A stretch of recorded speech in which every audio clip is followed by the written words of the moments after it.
సామెతలు గ్రంథము 4వ అధ్యాయము 23వ వచనం చూద్దామా. సామెతలు 4వ అధ్యాయము 23.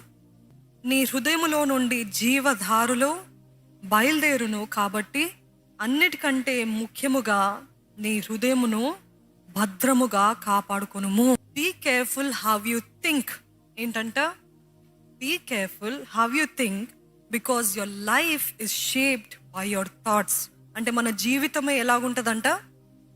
It's shaped by our thoughts. So be careful what you're thinking.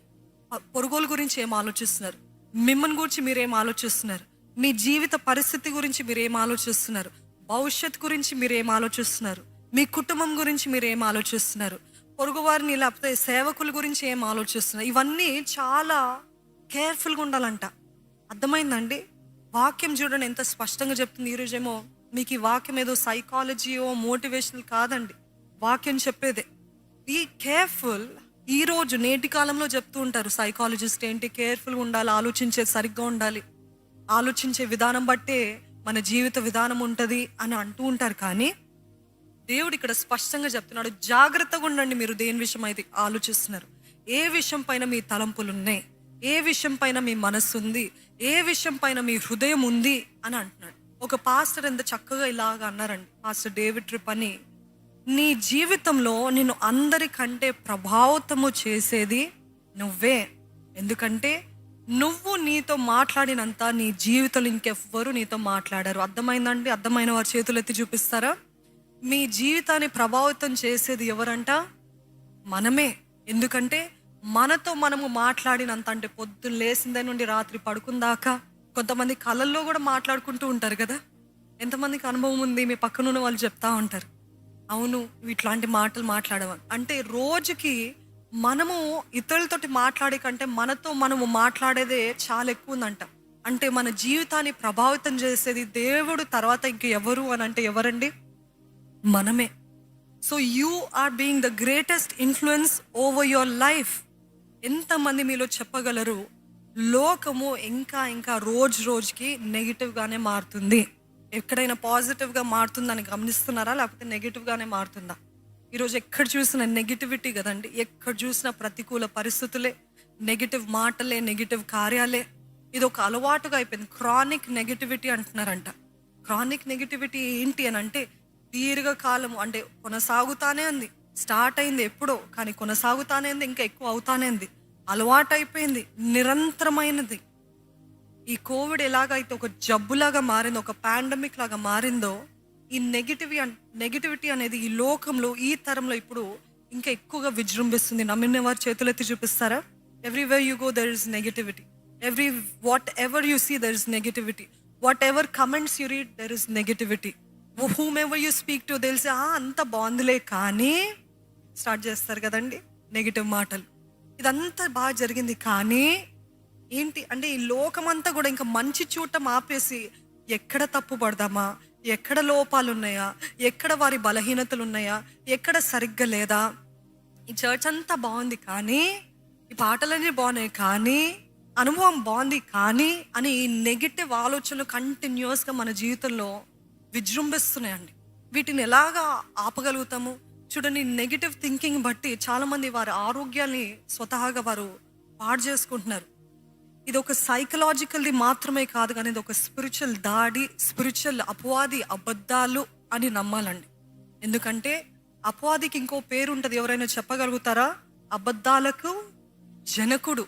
Is the father of lies. So who's keeping on talking to you about the negative things? Not only your mind but also the enemy, the father of lies. అపవాది అబద్ధాలకు జనకుడు అంట. కంటిన్యూస్గా మీరు ఒకవేళ negative పరిస్థితులు ఉన్నారనుకోండి, దానిపైన ఇంకా ఏం చేస్తాడంట? నూనె పోస్తాడంట, లేకపోతే కారం వేస్తాడంట. ఏంటి?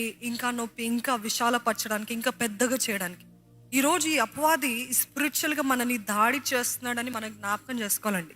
ఈ ఆలోచనలు ఇట్లా వస్తున్నాయండి, ఇది నాది కాదు కదా, దేవుడైతే ఇట్లా అన్నాడు కదా, ఇదేంటి అపవాది అని. అందుకని be careful what you think. Be careful what you think. ఈరోజు మీకు ఏం ఎక్కినా ఎక్కకపోయినా మీరు ఇది మాత్రం గుర్తుంచుకోండి. నేను ఏది ఆలోచిస్తున్నానో నేను జాగ్రత్తగా ఉంటాను. నేను ఏది ఆలోచిస్తున్నానో నేను జాగ్రత్తగా ఉంటాను. ఇది దేవుని శక్తి వలన దేవుడే అనుగ్రహిస్తాడండి. ఏం ఆలోచించాలో కూడా దేవుడే నడిపిస్తాడు. నమ్మిన వారు ఆమెన్ చెప్తారా? ఎందుకంటే సొంత శక్తి బలము కాదు. మీరు ఎంత ట్రై చేస్తున్నా, అందుకని motivational speeches they are good for a while. చాలామంది మేము మోటివేషన్ స్పీచెస్ వింటూ ఉంటాం. వింటున్నప్పుడు ఆ 2 రోజులు ఊపు బాగుంటుంది. ఆ రోజు ఇంకా నేను చేసేస్తాను అనే వైరాగ్యం ఉంటుంది. కానీ ఒక రాకెట్ మనము పటాసులు పేల్చేటప్పుడు ఎలాగ వెళ్ళి తుస్సని వస్తుంది, అలాగనే ఉంటుందండి. మోటివేషన్ స్పీచ్ కూడా వెళ్ళేటప్పుడు వినేంత వరకు ఒక 2-3 రోజుల వరకు, లేకపోతే వారము, లేకపోతే ఒక నెల అనుకోండి, బాగానే ఉంటుంది. కానీ మరలా దిగిపోతుంటుంది, దాని ప్రభావం ఉండదు.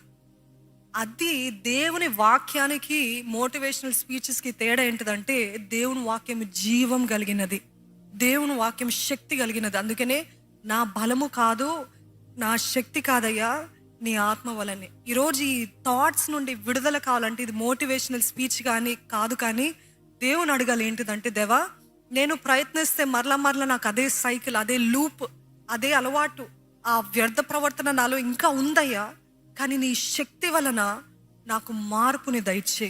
ఒక షిఫ్ట్, ఒక న్యూ ప్యాటర్న్, ఒక న్యూ థింకింగ్. ఎలాగ క్రీస్తు యేసు ఆలోచిస్తాడో, ఎలాగ క్రీస్తు యేసు ఈ పరిస్థితులు ఉంటే ఏం చేస్తాడో, ఆ రీతిగా నేను నడుచుకునే కృపను నాకు దయచేవా. మీ థాట్స్ అండి, మీ ఆలోచనలు చాలా శక్తివంతమైనది.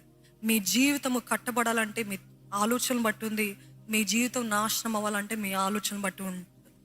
తగ్గింపుతో ఉన్నారా, దీనత్వంతో ఉన్నారా, దేవుని సన్నిధులు తగ్గించుకుంటుంది, దేవా నీవే నాకు ఉపదేశము దయచే అంటే దేవుడు చక్కటి ఉపదేశము, మార్గదర్శనం దయచేసి మనల్ని నడిపిస్తాడండి. కొంతమందికి విక్టిమ్ మెంటాలిటీ అంటే అందరూ నన్నే బాధ పెడుతున్నారు, అందరూ నన్నే ఏదో అంటున్నారు, అందుకే నేను ఇంట్లున్నాను, నా జీవితంలో ముందుకు వెళ్ళలేకపోతున్నాను. ఎందుకు అని అంటే వారి వల్లనే. ఎందుకంటే ఇక్కడ ప్రారంభించబడ్డది వారు చేసిన క్రియ కాదు, వారు చేసిన తప్పు కాదు, లేకపోతే వారు ఒకవేళ బాధ పెట్టారు ఏమో, హాని చేశారేమో, కానీ దాన్ని అధిగమించి ముందుకు వెళ్ళగలిగిన వారు చాలామంది ఉంటే, చాలామంది ఈ బాధితుల మెంటాలిటీతో ఉన్న వాళ్ళు ఏంటంటే, ఒక చోట కూర్చొని నేను ఈ వివాహం ఇంకా నాకు వద్దు, నన్ను బాధ పెడతాడు, ఆయన బట్టే నాకు ఇలాగైంది, ఆయన బట్టి నా జీవితం నాశనం అయింది, వై కాంట్ యూ ఓవర్కమ్. క్రీస్తు యేసుని బట్టి మనం అందరం కూడా ఏంటంట, మోర్ దెన్ కాంకరర్స్, అత్యధిక విజయము సాధించిన వారం అవుతామంట. కానీ ఈరోజు చాలామంది వారి ఆలోచన బట్టి ఉన్న చోటునే కాక ఇంకా దిగజారిపోతున్న పరిస్థితులు. ఎందుకు ఈ దీన దశ? ఎందుకు కుటుంబంలో సమాధానం లేదు? ఎందుకు మన జీవితంలో ఎటువంటి ఆనందము లేదు? ఎందుకు ఉన్న చోట నేను అందరూ పైకి వెళ్ళిపోతున్నారు, మరి నేనేంటి అని అంటే, ఇక్కడ ఉందండి. ఇక్కడ సరిగ్గుంటే అన్ని బాగుంటుందంట. రోమిలికి రాసిన పత్రిక 8వ అధ్యాయము 5వ వచనం చదువుదామా? రోమిలికి రాసిన పత్రిక 8వ అధ్యాయము 5వ వచనము. శరీరానుసారులు, కొంచెం గట్టిగా చదువుతారా? శరీరానుసారులు శరీర విషయముల మీద మనసునుంతురు, ఆత్మానుసారులు ఆత్మ విషయముల మీద మనసునుంతురు. శరీరానుసారమైన మనసు మరణము, ఆత్మానుసారమైన మనసు జీవమును సమాధానమునై ఉన్నది. ఈసారి మనం అందరం చదువుదామండి. శరీరానుసారులు శరీర విషయముల మీద మనసునుంతురు, ఆత్మానుసారులు ఆత్మ విషయముల మీద మనసునుంతురు. శరీరానుసారమైన మనస్సు మరణము, ఆత్మానుసారమైన మనసు జీవమును సమాధానమునై ఉన్నది. మనస్సు అంటే ఇంకో మాటలు చెప్పాలంటే ఆలోచన. ఎప్పుడు చూసినా మీ వేదన, మీ బాధ, మీ కష్టము, మీ సమస్య, మీ ఇరుకులు, మీ పోరాటాల గురించే మనసు ఉందా? I'm very sorry to say, కానీ మీ మనసు శరీరానుసారంగా ఉంది. మీ ఆలోచనలు శరీరానుసారంగా ఉన్నాయి. ఎప్పుడు చూసిన కొంతమంది చూడండి, సెల్ఫ్ పిటీ పార్టీ అంటారంట.